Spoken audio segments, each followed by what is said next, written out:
जब आइस की हम बात करते हैं वो स्टिमुलेंट है, तो एक्सटेसी जो है वो समझ लें कि ज़्यादा स्टिमुलेंट है। दिमाग में जो केमिकल्स हैं उनका एक तूफान ये बर्पा कर देती है, सेरोटोनिन, नॉरएड्रेनालिन, डोपामीन। फिर आपकी सोच एकदम तेज़ हो जाती है जब आप यूज़ कर रहे होते हैं। सबसे पहले तो आइडेंटिफाई करें, अगर बच्चा 18 साल है तो वो पूरी तरह पेरेंट्स की रिस्पॉन्सिबिलिटी है। फ़ौरन कोशिश करें कि मेंटल हेल्थ प्रोफेशनल को ऐड कर लें। नाज़रीन, प्रोग्राम में आगे बढ़ेंगे और बात करेंगे ज़हनी सेहत की। तो एसटीसी, जिसे साइंसी ज़ुबान में MDMA कहा जाता है, ये एक जदीद और ख़तरनाक नशा है जो तेज़ी से पार्टी कल्चर का हिस्सा बनता जा रहा है। ये एक ऐसा नशा है जो देखने में शायद फ़न लगता है, रंगीन रोशनियों, तेज़ म्यूज़िक या वक्ती खुशी के लिए बना है और प्रोवाइड करता है वक्ती खुशी, मगर हकीकत में ये अंदर से इंसान के जिस्म और दिमाग को तबाह कर रहा होता है।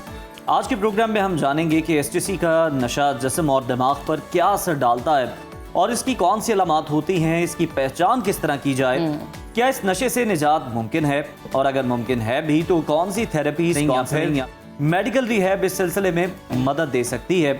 इसी पर बात करने के लिए हमारे साथ मौजूद हैं मारूफ psychiatrist doctor Usama bin Zubair sahab. Welcome to सुनो पाकिस्तान। डॉक्टर साहब ये बताइएगा कि एसटीसी MDMA दरअसल है क्या और ये दिमाग पर किस तरह से असरअंदाज होती है? जी थैंक यू सो मच। आप लोगों ने आज ये बड़ा इंपॉर्टेंट टॉपिक चूज़ किया है। आप समझ लें कि हमने पहले बात की थी आइस की। ये जो MDMA है या एक्सटेसी है, ये आइस की बड़ी बहन है। ठीक है, ये आपकी आज की वो लाइन भी हो सकती है जो रील आप निकालेंगे कि आइस की बड़ी बहन का नशा। सो ये जब आइस की हम बात करते हैं वो स्टिमुलेंट है, तो एक्सटेसी जो है वो समझ लें कि ज़्यादा स्टिमुलेंट है। अच्छा। एक्सटेसी का अंग्रेज़ी में लफ्ज़ है ना बेतहाशा खुशी। तो जब लोग ये पार्टीज़ में यूज़ करते हैं तो दिमाग में जो केमिकल्स हैं उनका एक तूफ़ान ये बर्पा कर देती है, सेरोटोनिन, नॉरएड्रेनालिन, डोपामीन, एक तूफ़ान की कैफियत आ जाती है। आप बहुत तेज़ हो जाते हैं, आप दांत किचकिचाते हैं, आप हाई हो जाते हैं, डांस का दिल करता है। तो ये आपको स्टिमुलेट कर देती है और छोटा सा ट्रिप भी कराती है। ये हेलुसिनोजन भी है, यानी कि आपको कुछ ऐसी चीज़ें भी एक्सपीरियंस होती हैं जिनका कोई वजूद नहीं होता। Oh my God. और वो ट्रिप किस तरह का होता होगा, बाद में क्या कॉन्सिक्वेंसेस निकलते होंगे, उस पर तो हम बात करेंगे। लेकिन डॉक्टर साहब मुझे बता दें, अगर कोई नौजवान एसटीसी इस्तेमाल करता है, उसके रवैये में, उसके बिहेवियर में, उसके एक्शन में, उसके चीज़ों को रिस्पॉन्ड करने में क्या तब्दीलियाँ रूनुमा होती हैं? देखिए, जब आप शुरू में इस्तेमाल करते हैं ना, तो आप समझें कि आपको लोगों के और अपने बारे में मालूमात एकदम आपको लगता है कि बढ़ गई हैं। आपने ख़ुद को ज़्यादा जानना शुरू कर दिया, लोगों को ज़्यादा जानना शुरू कर दिया, आप ज़्यादा इमोशनल हो जाते हैं।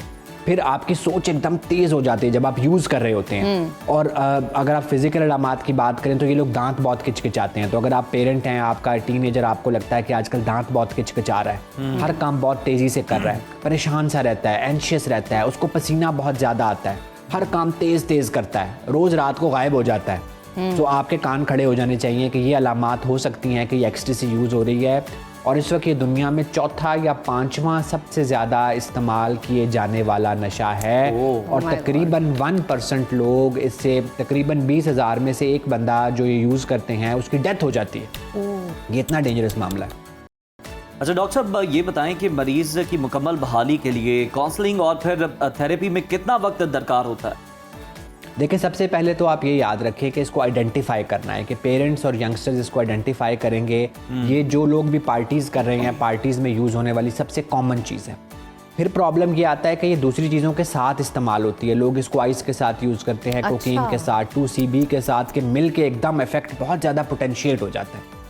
और फिर चूंकि ये दिमाग को स्टिमुलेट करती है, दिमाग के केमिकल्स को अल्टर करती है, बहुत बढ़ा देती है, तो जब इसको एकदम खुद से छोड़ा जाता है तो क्रैश आता है। इंसान बिल्कुल डिप्रेस हो जाता है, सुसाइडल हो जाता है, उसको कुछ समझ नहीं आती है। तो उस वक्त कुछ दवाइयों की भी ज़रूरत, पैरानॉइड हो जाता है, वो जो हमने पहले भी बात की थी ना, शक शुबो, आपको लगता है लोग आपके खिलाफ है, मार देंगे, लोग आपके बारे में बातें कर रहे हैं, कानों में आवाज़ें आना शुरू हो जाती हैं। तो इन अलामात के लिए कई दफ़ा एंटीसाइकोटिक नामी अद्वियात भी देनी पड़ती हैं। पेशेंट बहुत डिप्रेशन में जा रहा हो तो एंटी डिप्रेशन भी देनी पड़ती है और एक अच्छे थेरेपिस्ट के साथ लिंक करना होता है। लेकिन अगर ये मामला बहुत ज़्यादा चल रहा है, बहुत अरसे से चल रहा है, पार्टीज़ बहुत रेगुलर हैं, दिमाग के केमिकल्स को बहुत ज़्यादा नुकसान हुआ है और 60% लोगों में इसकी बहुत ज़्यादा डिपेंडेंस हो जाती है, तो उस केस में फिर हमें एडमिट भी करना पड़ता है। कई दफ़ा 90 to 120 डेज़ का एडमिशन भी होता है, जिसमें शुरू में कुछ दवाई दी जाती है, फिर थेरेपी पे काम होता है, पेशेंट के सोच और बिहेवियर पे काम होता है, घर वालों के साथ काम होता है और उन सारे फैक्टर्स को आइडेंटिफाई करके बेहतर करने की कोशिश की जा सकती है जिन्होंने यहाँ तक पहुँचाया था। अच्छा डॉक्टर साहब, एक तो ये बताइएगा कि अमूमन आप बहुत सारे पेशेंट्स डील कर रहे होते हैं, कितने पेशेंट्स एसटीसी से रिलेटेड आते हैं? आपने बताया कि पेरेंट्स की नज़र होनी चाहिए कि अगर आपका बच्चा सर्टन बिहेवियर शो कर रहा है दैट मीन्स वो एसटीसी ले रहा है, लेकिन अहले खाना का, पेरेंट्स का किरदार क्या होना चाहिए इस मामले को समेटने में, संभालने में? देखिए, आपने 2 सवाल किए हैं। सबसे पहले तो अब ये कॉमन होता हुआ नशा है। आज से 5, 6, 7 साल पहले तक जब हम एडिक्शन की प्रैक्टिस करते थे, हमारे पास ड्रग रिहैब सेंटर में चर्स वाले मरीज़ दाखिल होते थे, हीरोइन वाले होते थे, अल्कोहल वाले होते थे, वो अभी भी होते हैं। लेकिन अब एक ज़्यादा सर्ज आ रही है, जो आइस बहुत ज़्यादा इस्तेमाल कर रहे हैं, एक्सटेसी कर रहे हैं, हेलुसिनोजेंस का इस्तेमाल कर रहे हैं। तो अभी एकदम बहुत ज़्यादा सर्ज आ गई है, चूँकि आपको पता है लाहौर में हो, पिंडी में हो, तो बहुत सारे कुछ स्पेसिफिक इलाके हैं जो नोटोरियस हैं, फार्म हाउसेज़ हैं जहाँ रोज़ शाम को पार्टियाँ होती हैं। तो इसलिए इनकी सर्ज बहुत बढ़ गई है। फिर पेरेंट्स का रोल, जिस तरह मैंने पहले भी बताया ना, सबसे पहले तो आइडेंटिफाई करें। अगर बच्चा 18 साल है तो वो पूरी तरह पेरेंट्स की रिस्पॉन्सिबिलिटी है कि अगर उसके बिहेवियर में चेंज आया है, आप रोज़ सुबह उठ के देखते हैं जी रात को गाड़ी गायब थी, पार्टीज़ हो रही हैं, और मैंने आपको बताया जहाँ पार्टीज़ हो रही हैं वहाँ ला मोहल्ला एक्सटेसी और आइस, कोकेन, GHB वो आएगी।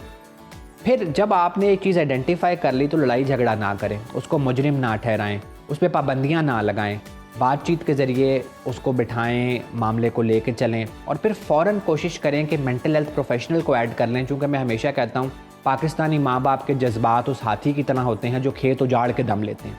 माँ बाप इमोशन बिल्कुल बिल्कुल, आपने दुरुस्त फरमाया डॉक्टर साहब। बहुत शुक्रिया आपके वक्त का। वालिदैन को जो है ख़ास तौर पर इस मामले में ख्याल रखने की ज़रूरत है।